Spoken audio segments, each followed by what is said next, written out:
Regular followers of these tutorials will be familiar with the concept of the swing plane. Now, one of the great heresies of golf tuition revolves around doctrine related to the shaft plane at address. One of the unfortunate things about Tiger Woods leaving Butch Harmon is that he went for coaching with Mr. Hank Haney. And Mr. Haney advocates the club going away on the shaft plane. So, at address, I've put a yellow stick in the ground to show the address plane of the shaft. Now, I believe that if I make a full swing to my throat, I depart from the address plane very early. This stake is parallel. If I stay on that plane with the shaft and continue on that plane, I think you can see how narrow this is. So what we saw in the early days of Tiger under Mr. Haney's instruction, so we saw the club doing this on the plane. The butt of the club was so low that then Tiger bowed and laid the club head off and then made the most strange recovery into the ball. You see, when Tiger went to Mr. Haney, he had departed from Mr. Harmon, and Butch had given Tiger a belief system that worked. It may not have been perfect, but Tiger and Butch understood it. So it's a bit like asking a builder to put a conservatory on your house. You want to be added to your house without wrecking the house itself. And I believe that Tiger, in going to Mr. Haney, went down the road of shaft plane and was irretrievably lost. Because he was at the height of his powers at that time, his playing record and scoring record was still very, very good. But I don't believe that Tiger was fully recovered from the days of the shaft plane takeaway that he was taught. So, let's just go into more detail about that. Here's the shaft in its address plane. If I cock my wrists and rotate my forearms, you can see the butt of the club has risen from the shaft plane and I'm now in the correct biomechanical plane. So in other words, as the club goes back in the takeaway, the butt of the club is rising to the plane of the club face. If you stay on the shaft plane, you get narrow here and you'll tilt, or you'll have to make a very unhealthy rise. So ideally the butt of the club rises to plane very evenly. If you go back on the shaft plane, you're going to have a journey with two changes of direction in the backswing. Surely it must be simple to go into plane. If you go on the shaft plane and then reroute, I think you've got big trouble. And the longer you do it, the more damage it's going to do in the long term. So, let's take that into Explanar. And you can see that when we address Explanar, we can see that the shaft plane is here. In fact, I'll do it that side.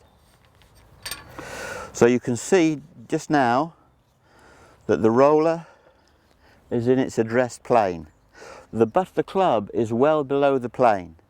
So you can see that the club departs from its address plane. Watch the butt of the club rise. And you can see about 3/4 of the way back, as you hit the flat surface, you can see that the plane from the butt of the club to the ball is much more upright than the shaft plane. If I go back on the yellow plane and stay there, you can see the club's too far outside my hands. This is narrow, I'm tilty, or I've got to do the repair job that Woods had to make. So in those early years with Haney, Tiger went back on the shaft plane and made a big reroute to the top, and I don't believe he's been the same ever since. I think at the present, I think Chris Como is doing as good a job as possible.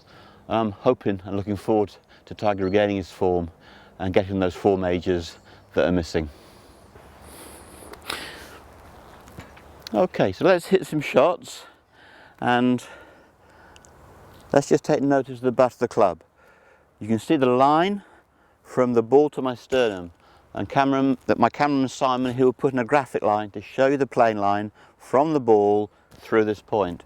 The butt of the club is many inches below that line. So you can see now that if I go to the top of the backswing, if Simon puts a line from the butt of the club to the ball, it will be higher than the address plane of the shaft. Okay, so I'll just hit you a couple of shots.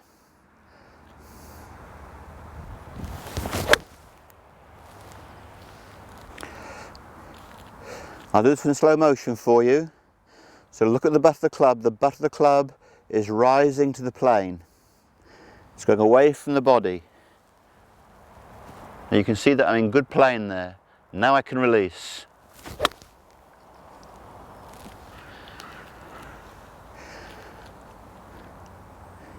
If I go back on the shaft plane, I'm in great trouble.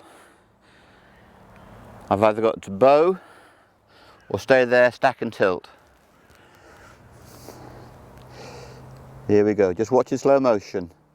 As the shoulder coils to the throat, the butt of the club rises to the club head. The disaster of shaft plane is the club head comes down to the plane of the handle. Absolute disaster, got nothing to do with the golf swing. The golf swing lives in plane up here. Okay, so in slow motion again, watch the butt of the club rising to the plane. If I stand up, I can show you that the butt of the club are in the same plane, whereas at address, they obviously weren't.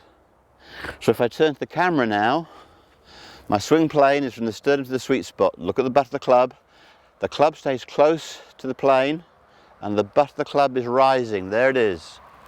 Now, it rises in the backswing, it drops in the downswing to roll and rise again. It's very complicated, that's why I built the Explanar. But I think you can see the concept of going on the shaft plane is a total heresy. The club head has to track in the plane. The moment you go on shaft plane, you're going to get yourself limited, narrow and tilty, or as Tiger had to do, make a big reroute from which he's still to recover.